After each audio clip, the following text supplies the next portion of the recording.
हाँ Assalamualaikum mana bu Doktor Priya Artemis Klinika ink kuchli barat ankal ogya soha bo'yicha. Sendan nima savol bor? Bizda O'zbekistonda bu muammo global muammo. O'shaning uchun kengroq yoritib, qanaqa bo'ladi bizda kelsa qanaqa davolanish mumkin? O'sha narsani ochiqroq yoritish kerak. Ma'am इनका Muammolarni hal question qilish है कि उज़्बेकिस्तान में तकरीबन हर जगह पे कैंसर है और कैंसर के बारे में किसी को भी नहीं मालूम है और उसके बाद ये एक ग्लोबली उनका वो है तो इसके लिए अगर कैसे पता चलता है कि आदमी को कैंसर स्टेज पे वो हो चुका है यानी उसे कैंसर हो गया उसके बाद अगर वो आए तो क्या ट्रीटमेंट हो सकता है? So, see, if we talk about breast cancer usually starts with a lump in the breast. Lump in the breast could be because of multiple reasons, but the most common presentation for breast is a lump. Okay, so especially if some female is at above the age of 40 years, we usually recommend that at least once a year she should do a mammogram of the breast. Mammogram is a very simple, it's like an x-ray of the breast. It's easily available.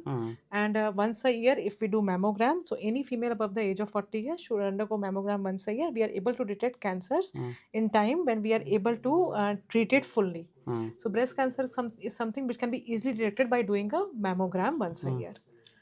Hojer birinci kokrek boycha aytgani kan agar hech qanaqa ayollarga ko'krakda muammo problema bo'lsa ya u ojizga qo'qlayapti ki tekshirisga to birinchi mammografiya qildirish kerak.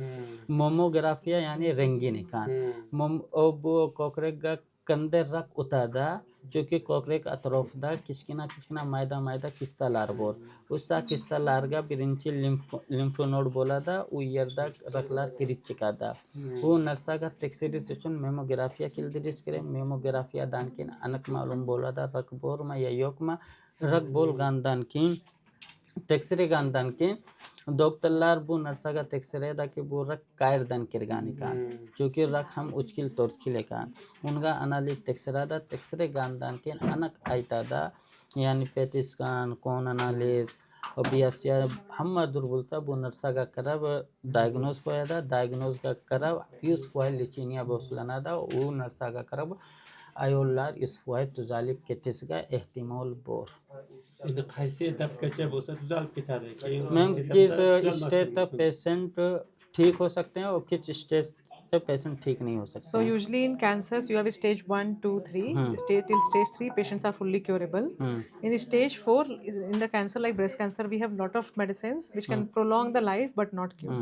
So stage 4 is not curable but the good news is that you have lot of medicines by which patient can actually live for a really long time. So up to stage 3 it is usually curable. In stage 4 we give treatment to prolong the life. और yani birinci, ikinci, üçüncü derecagacha ayollar isfoy tuzalik ketada.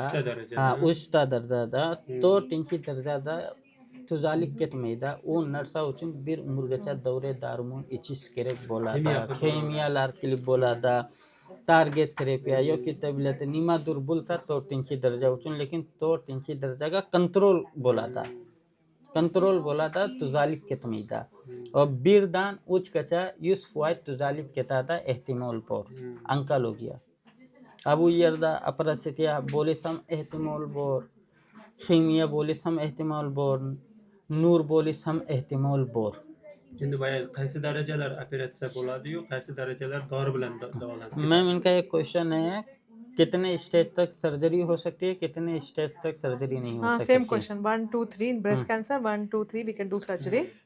Yani 1-2-3 derecede agar hiç kimga kirgan bulsa ularga operatsiya qilib ximiya qilib tuzalib ketadi. 4-chi derecega ximiya u operatsiya yo'q. Yana nima savol bor? Endi bu doktor davolaydi, boshqa qiladi-ku ko'proq. Bu tajribali, qanchalik tajriba bor? Mana bu doktor hozir Artemis klinikada eng katta vrach onkologiya soha bo'yicha eng katta vrach ekan.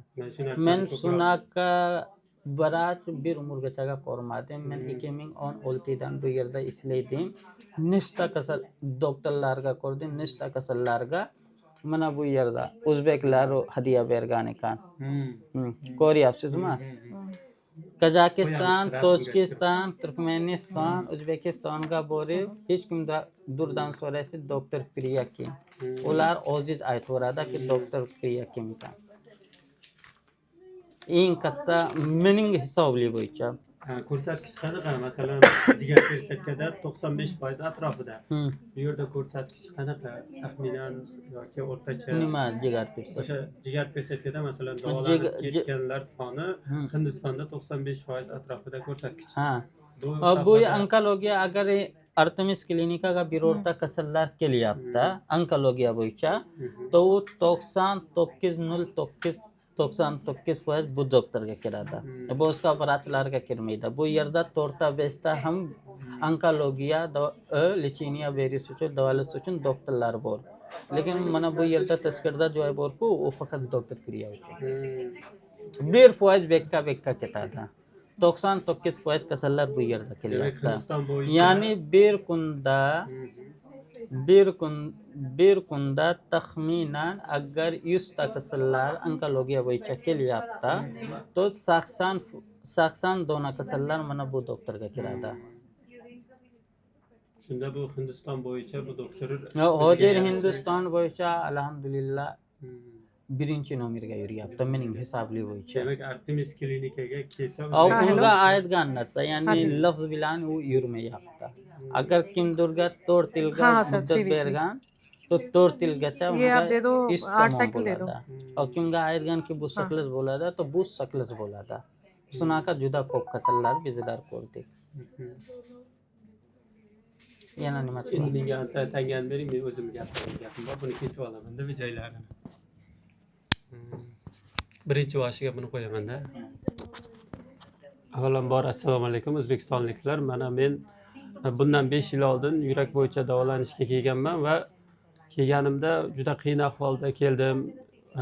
Ko'pchilikka ma'lum, ko'pchilik mashinik doktorlarga, boshqa odamlarga, o'rtadagi odamlarga tushib qoldimda, ko'p zararlar qildimda. O'sha payt aytgandim, agar yaxshi bo'lib ketsam, yaxshi bo'lib ketganimdan keyin mana shu hamma sohada haqiqiy doktor, haqiqiy ishini ustasini topaman va O'zbekistonga, O'rta Osiyo davlatlariga buni chiqaraman deb o'sha payt o'zimga o'zim va'da bergandim. Mana yaxshi bo'lib ketib, mana o'zimiz qaysi soha yaxshi bo'lsa, o'sha qaysi sohani doktori haqiqatdan kuchli.